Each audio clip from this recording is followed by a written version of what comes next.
जब इंसान के पास कोई चारा नहीं रह जाता तो वो गधे को भी बाप बना लेता है। ये कहावत बिल्कुल फिट बैठती है अब की आने वाली सरकार में। नरेंद्र मोदी जब शपथ ले रहे थे तो उनको सरकार बनाने के लिए कई लोगों की ज़रूरत थी और इन्होंने बिना सोचे समझे सभी को, जिनके पास बहुत सारे सांसद और विधायक थे, सबको हलोर कर अपने कैबिनेट में जमा लिया, यानी एनडीए में भर लिया।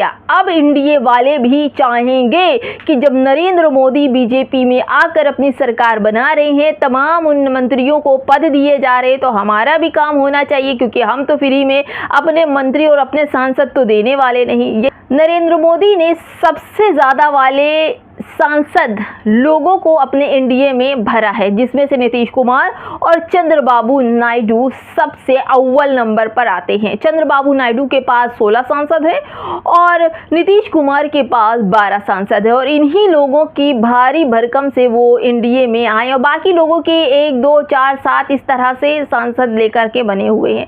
लेकिन सभी लोगों को ये लग रहा है कि जब अगर सरकार बन रही है एनडीए की, पिछली बार भी एनडीए के समर्थन से ही बीजेपी की सरकार बनी थी और इस बार भी बीजेपी फुल बहुमत से तो नहीं आई, लेकिन एनडीए के मंत्रियों के कंधे पर सवार है इस वक्त भी। सबसे ज़्यादा जो भार इस वक्त है, जिनके पास ज़्यादा सांसद है, वो हैं चंद्रबाबू नायडू, जो कि आंध्र प्रदेश के हैं। उन्होंने पहले भी 4% आरक्षण की बात की थी कि मुसलमानों को 4% आरक्षण आंध्र प्रदेश से दिया जाए, जिसको मोदी कैबिनेट ने सरे से खारिज कर दिया था पिछली सरकार में।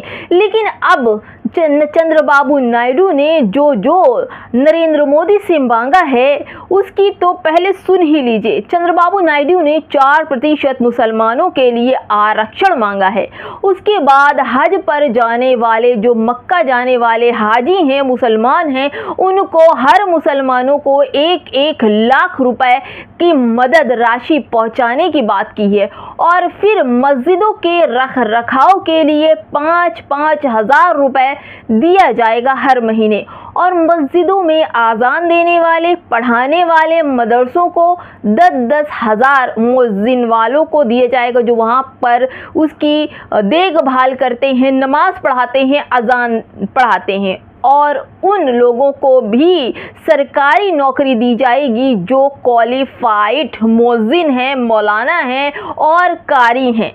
इन सब का खाका जो है चंद्रबाबू नायडू ने नरेंद्र मोदी को दे दिया है। अब नरेंद्र मोदी को यहाँ से यहाँ उतरना बड़ी मुश्किल का सवाल है, क्योंकि नरेंद्र मोदी ने अभी इसी चुनाव में जो भाषण दिए हैं उसकी मैं क्लिप तो नहीं दिखा सकती, लेकिन उनके शब्द मैं आपको ज़रूर बता सकती हूँ। उन्होंने कहा कि अगर कांग्रेस सरकार में आती है तो उन लोगों से आपकी संपत्ति छीन कर दे दी जाएगी जिनके ज़्यादा बच्चे हैं, उन जिहादियों के।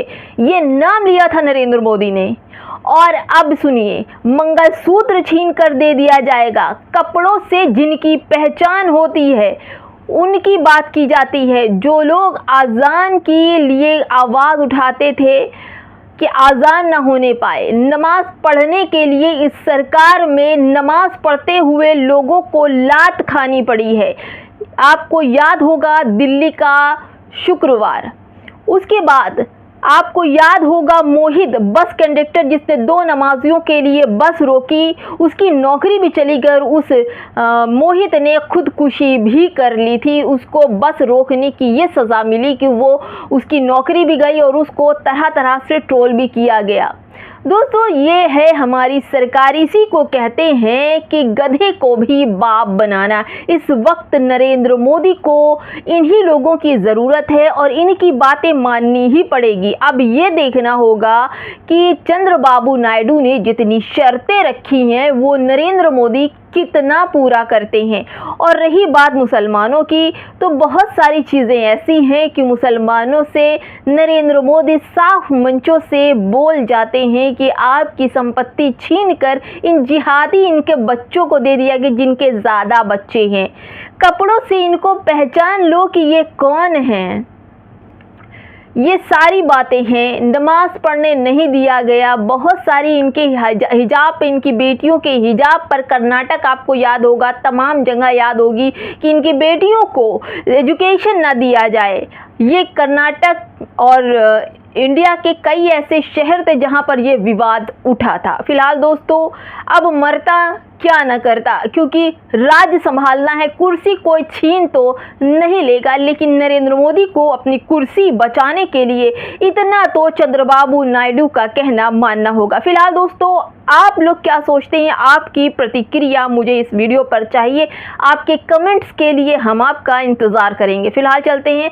जय भीम, नमस्कार, जय संविधान।